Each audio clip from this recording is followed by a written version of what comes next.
or at least statements that it is Labor Day, yes, but very little to celebrate for workers.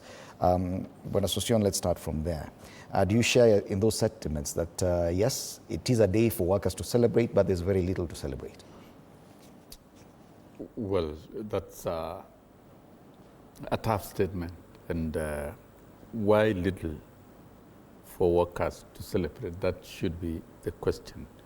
And putting such a question forward on such a day, I think it's meant to provoke those within that space to think about the workers. From where I sit and what I know,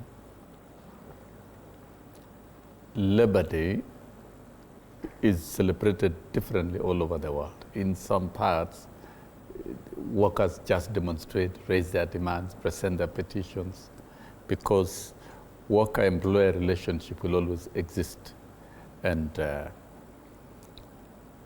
workers' rights and workers' interest it will always be there. And what we should be thinking as a country is, do we have the right labor relations operating above board within the country? Are the workers enjoying their political rights and freedom freely as they should across all the occupations? Mm-hmm.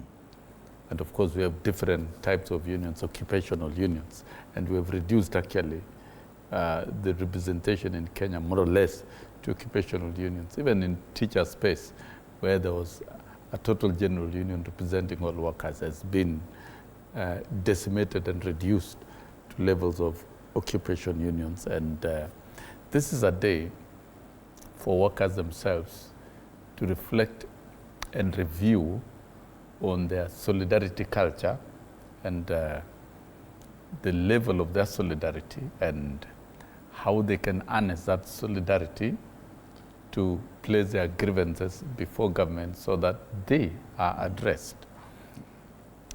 I know what has been talked about is deductions on the pay slips. And we'll talk about deductions. It did not happen in the dark.